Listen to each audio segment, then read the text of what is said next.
Hermano y amigo, Dios te bendiga. Deseo que el Señor derrame de sus más ricas bendiciones sobre tu vida y la de tu familia.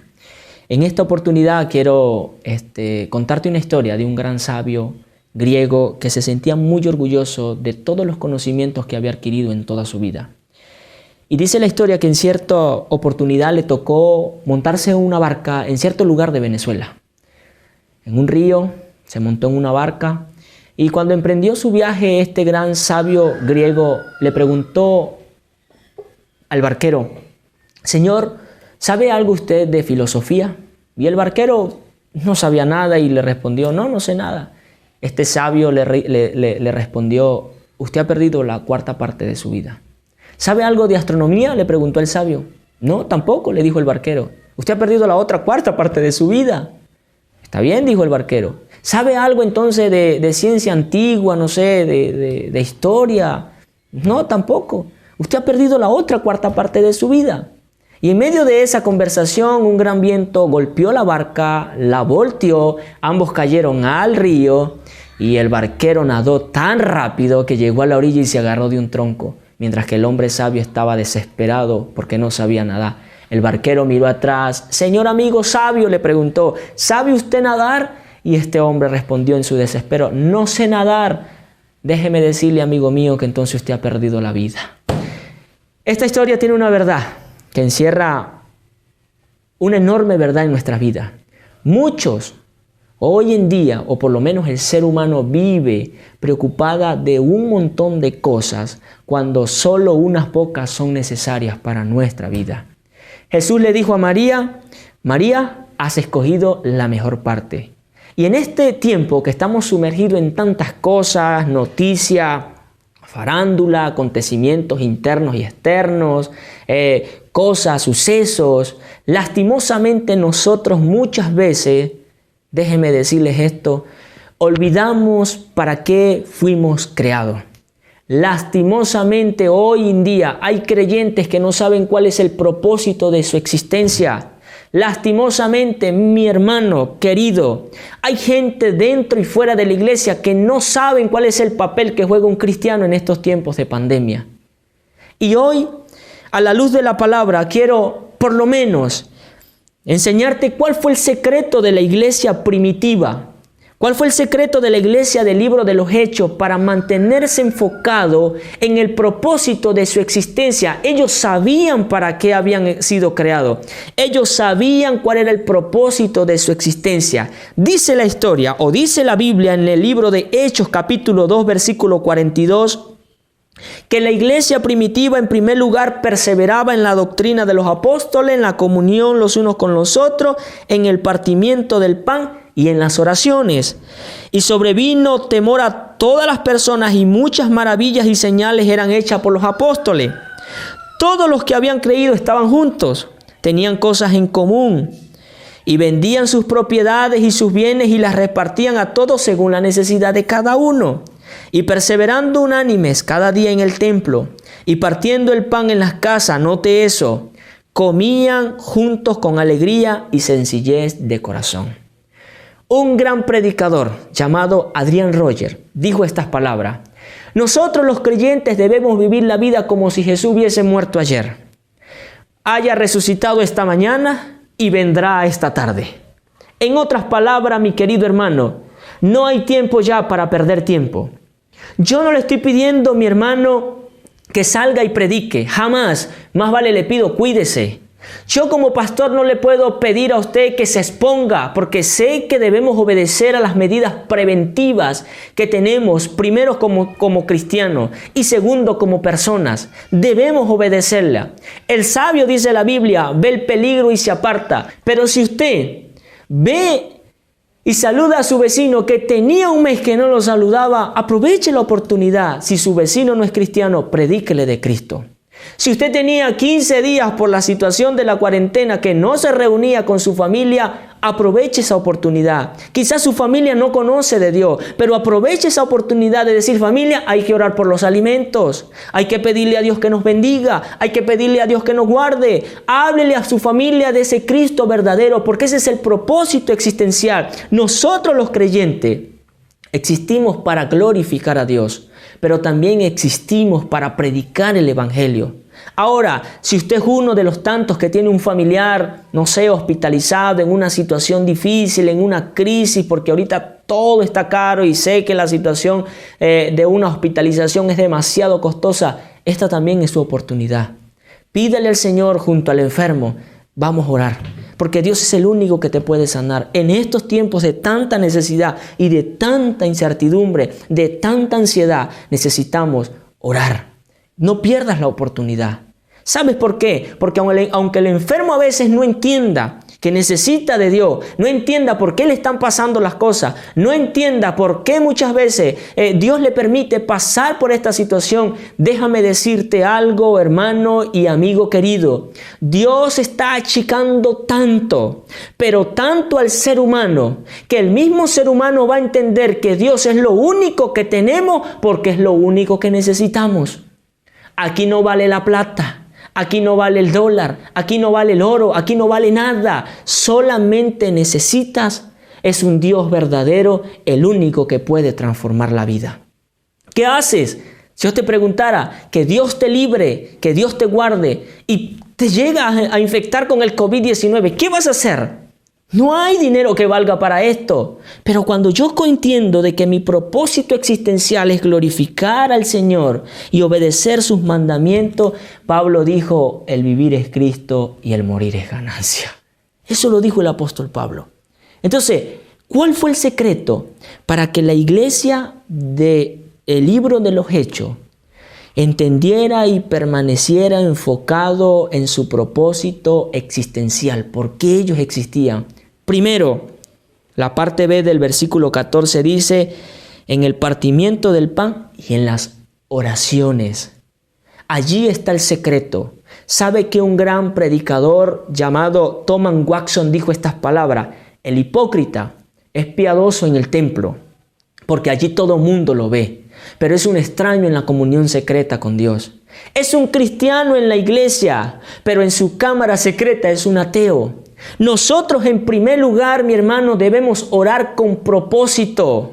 Yo debo orar como oraba la iglesia, con un propósito claro. Por ejemplo, hay gente que le está pidiendo a Dios que pase esto rápido. Y no estoy diciendo que es mal orar, más vale ore mucho. Porque vivir sin orar es prácticamente vivir sin Dios. Pero usted tiene que orar con propósito. Señor, yo quiero que esto pase rápido. Hay gente que está orando así. Pero ¿para qué? Mi pregunta es esa.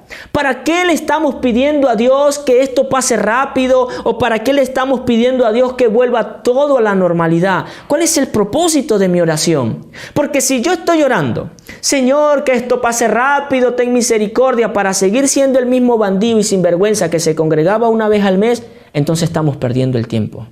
Si yo estoy pidiéndole, Señor, que esto pase rápido, pero voy a seguir siendo la misma persona y no haya habido un cambio en esta situación, entonces estoy perdiendo el tiempo. Una de mis oraciones con propósito, mi hermano, es que mi oración debe ir coherente con lo que digo, con lo que pienso y con lo que vivo. Señor, yo quiero que esto pase rápido, porque créeme, me voy a comprometer más contigo. Señor, yo quiero que esto, Señor, sea que pase, o sea que tú vengas, no sé, y vengas en tu reino y vengas a arrebatar a tu iglesia. Yo lo que te pido, Señor, es que si no vienes, yo voy a ser mejor cristiano. Voy a ser más honesto, voy a ser más responsable, voy a servirte más, voy a predicar hasta donde yo pueda llegar con tu palabra, porque yo necesito y he entendido que debo no solamente orar para que esto pase, sino cumplir con el propósito de tu voluntad en mi vida. La iglesia oraba, pero oraba con propósito, y eso debe ser nuestra responsabilidad.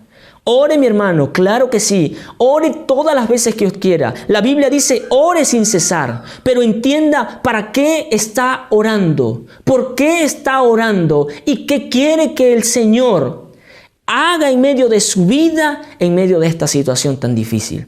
Señor, que esto nos enseñe que debemos ser transformados por ti. Señor, que esta situación nos enseñe que día a día mi vida debe depender más de ti. Señor, que si esto pasa rápido o pasa lento, que mi motivo de oración sea primero glorificarte y segundo ser más obediente a tu palabra. Eso debe ser un propósito. En segundo lugar, dice el versículo 46, este es el segundo punto, y perseveraban unánimes cada día en el templo, y ahí está, subraye esto en su Biblia, y partiendo el pan en las casas, comían junto con alegría y sencillez de corazón. Debemos, ¿cuál fue el secreto de la iglesia? Primero, oraban con propósito, y en segundo lugar, ayudaban a otros con propósito. Esto me recuerda a la historia del libro en el Evangelio de Marcos capítulo 2 versículo 1 al 12, la historia donde Jesús enseñaba en una casa, en Capernaum. La multitud se juntó en esa casa y dice que 4 hombres trajeron a un paralítico para que Jesús lo sanara. No podían pasar porque la multitud no daba chance. Entonces estos 4 hombres hicieron lo siguiente, abrieron un agujero en el techo e introdujeron al paralítico. Entonces Jesús perdonó al paralítico, lo sanó. A unos les pareció bien, a otros les pareció mal. Unos adoraban a Dios, otros murmuraban, otros no lo soportaban, pero en medio de todo ese algarabío, yo pude observar a la luz de esa historia 2 tipos de personas que entendieron la responsabilidad primero de servir a Dios. Segundo, la responsabilidad de servir a otros con propósito. Y tercero, de ayudar al más necesitado. El primer tipo de persona que yo puedo ver a la luz de esa historia en el libro de Marcos capítulo 2 versículo 1 al 12 fueron los 4 amigos. 4 amigos que en primer lugar tuvieron la misma disposición de ayudar al necesitado. Mi hermano y mi hermana, si tienes la oportunidad de ayudar a tu vecino, de ayudar a tu amigo, de ayudar a tu vecina que en este momento necesita de ti, no cierres tu corazón. Ayuda al pobre, porque la Biblia dice que el que le da al pobre le presta a Dios. Y del día malo el Señor nos librará. En segundo lugar, estos 4 amigos tuvieron la estrategia de llevarlo a Jesús. Hoy tienes la oportunidad, usa cualquier medio para que tu familia conozca de Cristo. Tenemos los WhatsApp, creemos grupos de WhatsApp donde yo pueda compartir mensajes bíblicos. Usa cualquier sea tu estrategia para que la gente conozca de Cristo. Los 4 amigos o este tipo de personas que nombramos tuvieron compasión con él, por él, y lo llevaron a Jesús. Tuvieron que vencer los desafíos, también se encontraba multitud, tenían que bajarlo los 4 al mismo tiempo porque si lo bajaban uno, el enfermo se podía caer.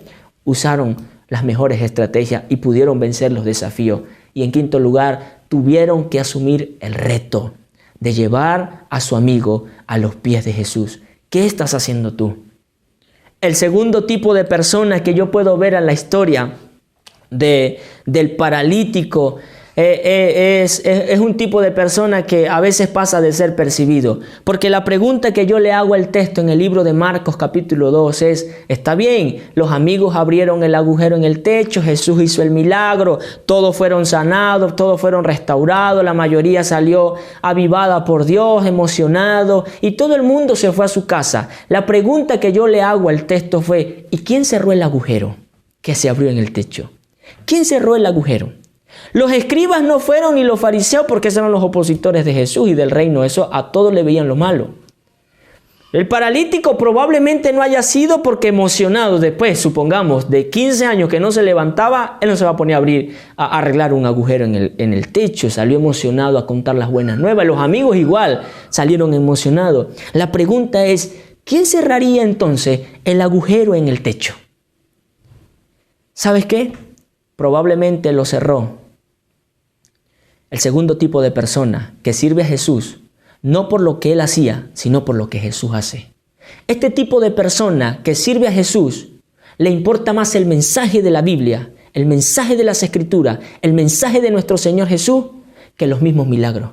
Este tipo de persona ama más la vida sirviendo a otro que los panes y los peces. Este tipo de persona que arreglan los techos, no les importa si los ven o no los ven. Al fin y al cabo ellos sirven sin que nada de recompensa pueda darle el hombre. Este tipo de personas que arreglan los techos son aquellos que no importa si están en un púlpito predicando, pero también están en los cachivaches de la iglesia. A este tipo de personas no les importa que después de estar en una predicación puedan arreglar las butacas de las iglesias, el baño y todo. Cuando todo pasa, cuando no hay nadie, ellos son los que están sirviendo al Señor. Entonces, no les importa ser o estar en un púlpito, como tampoco les importa estar de conserje en una iglesia. Este tipo de persona. ¿Cuál eres tú? Hoy quizás no estás predicando. Hoy quizás no estás en una iglesia. Hoy quizás no estás en un templo. Hoy quizás no estás sirviendo en tu congregación. Pero el tipo de persona que cierran los agujeros en la iglesia son los que hacen pequeñas cosas y hacen grandes diferencias en el reino de Dios. Concluyo diciendo esto. Cuando todo está cerrado, ¿qué tipo de persona reflejas? ¿El que figura o el que sirve? ¿El que ora con propósito o simplemente ora para volver a la rutina? ¿El que hoy está demostrando que hay una oportunidad de predicar? ¿Está demostrando de qué está hecho y cuál es su propósito? ¿O simplemente el que está de holgazán, haciendo nada sin esperar nada de parte de Dios? ¿Qué tipo de persona eres? Dios te bendiga y te guarde. Espero que reflexiones en mis preguntas y que puedas asumir tu responsabilidad y tu entendimiento, porque el Señor dijo en el Salmo 38, Jehová cumplirá su propósito en mí. Con dolor o sin dolor, tú lo decides. Bendiciones.